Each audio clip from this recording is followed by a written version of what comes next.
Hi folks, Travis Fox here with FoxOptic.com.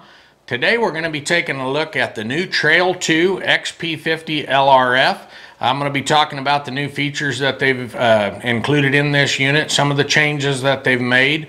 We're going to put it on the board. I've got the original Trail XP50 LRF over here, and then I've also got the Thermion XP50 here. The reason I've chose these for the comparison, obviously I want you to see the difference in the new Trail 2 versus the original Trail LRF.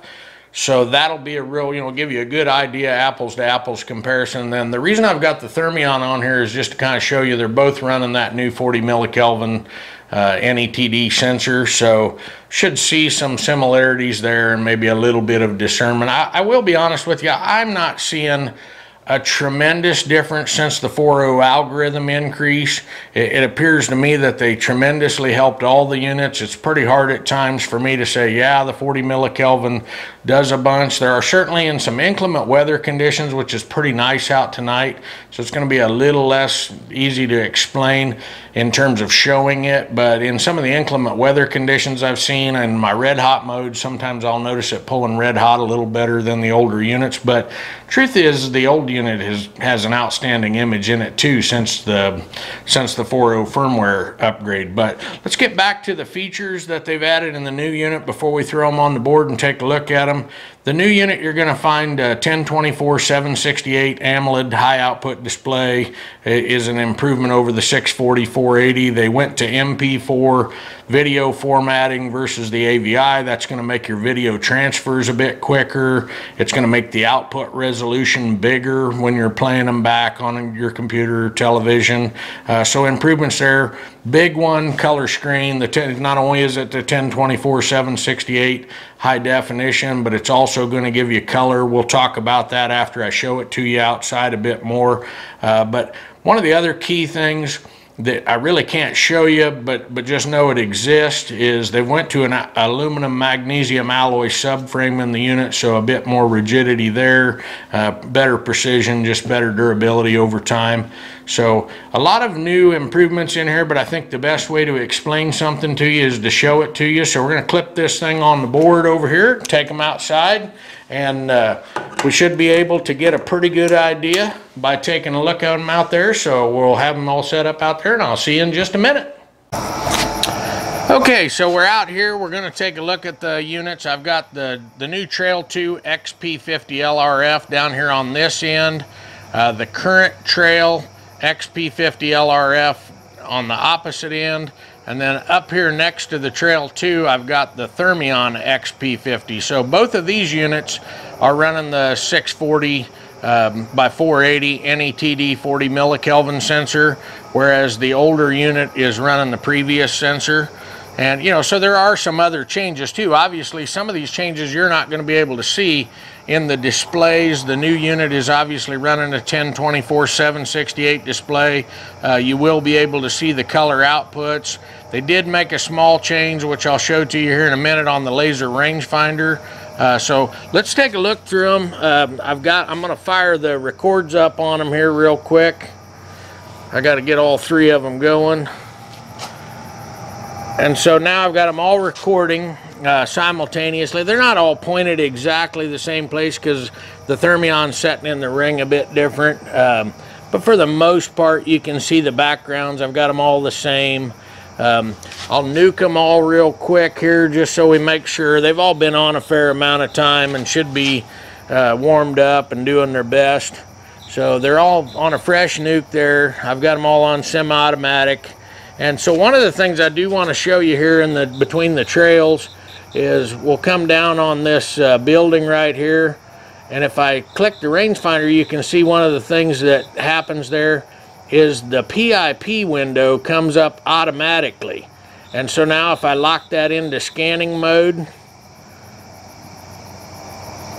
the PIP stays up. If I unlock it, shut it off, it goes away. Whereas in the previous model you could do that, but you had to activate PIP. So like here in the previous model, I come up and I get my rangefinder, but the PIP doesn't come up, so I don't have a reticle on the screen anymore to shoot with. Now I can get around that by coming over here and doing a long press, activating PIP, and then doing my short press to bring my rangefinder up and hold down to put it in scan mode. So I can accomplish the same thing in the old unit. It's just not quite as intuitive as it is in the new unit, which I think is a pretty slick feature. You know, it's the things you come to expect from Pulsar, that they're adding new things to make things a bit better in there. But the big one that you're going to see is primarily the color splash in the reticle. I've got just a black dot in this older one. I didn't do that on purpose, but you know, you can see, we can put it up there against the sky, and it's just much harder if you just kind of focus on that black center versus the red, especially in on that. Having the ability to mix colors or run color palettes is just certainly much nicer. One thing you're not going to see in here as we're kind of panning around is the displays tell a lot different story, in my opinion. The display itself is a higher quality. It's a better output in the new unit.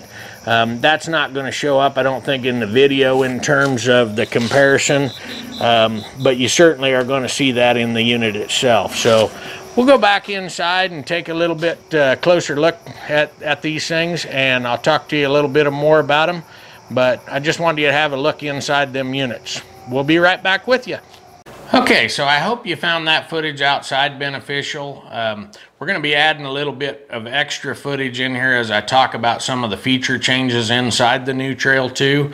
So one of them I'm going to key on right off the bat is back to that display. So the big benefit to that color display is going to be the ability to run color palettes. One of the things that you won't hear a lot of guys talk about in relationship to them color palettes and why they can be important is if you're using the device to scan with in addition to hunt, or you're spending a lot of time inside the eyepiece, that can be very eye fatiguing.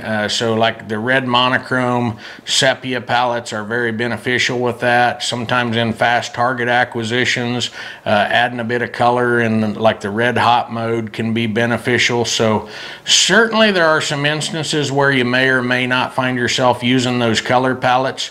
One really kind of intuitive feature is you can set whatever color palette you want as your secondary color palette, and a long press of this forward button up here is going to invert you from white hot to whatever that second palette you've chose is. So if you want to have that be, let's say, sepia for long duration scanning, and then, you know, when you get an opportunity to shoot, you want your video footage to look a bit better in that wider gradient of, you know, the white to black, you can just do a long press and invert when you want to do that. So I find that to be very intuitive and a cool feature inside the device.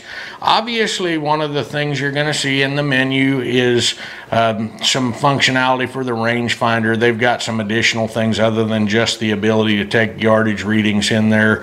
You can you know, compensate for your angle to target and get some better accuracy. There are different modes, some different brackets in there. I'm not going to touch on what all those do right at the moment, but just know that they're in there, and I'll be showing you that in a little inset in here, or may have already had it up.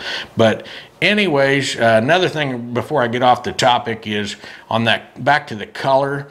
As we get older, our eyes, you know, have a tendency to go a bit. Another really good aspect of that color that I never really keyed on is the ability in the color to add color to your reticle. So you've got the ability to add different center color, red or green, you know, or like you could traditionally do white or black contrasting. And then you've got the ability to do some solid colors in the reticle. So that can certainly help, you know, as our eyes get a little bit harder picking those things up, maybe to go to a solid neon green will help you see that whole reticle. So certainly some good options there. All in all, this thing is going to be a home run. It's, in comparison to the other one, you know, do I think it's going to make the current Trail XP50 obsolete? No. You know, in terms of image quality, they're still very, very similar. You're just gaining some new features, definitely some improvements, MP4 formatting in the video, which makes the transfers a bit better. The higher resolution, obviously, again, is going to make that you know, look a little better on screen. But all in all, you know, a lot of good features in the device. If you have any questions at all on this, feel free to give me a call toll free, 877-806-2977. check us out on the web at www.foxoptic.com.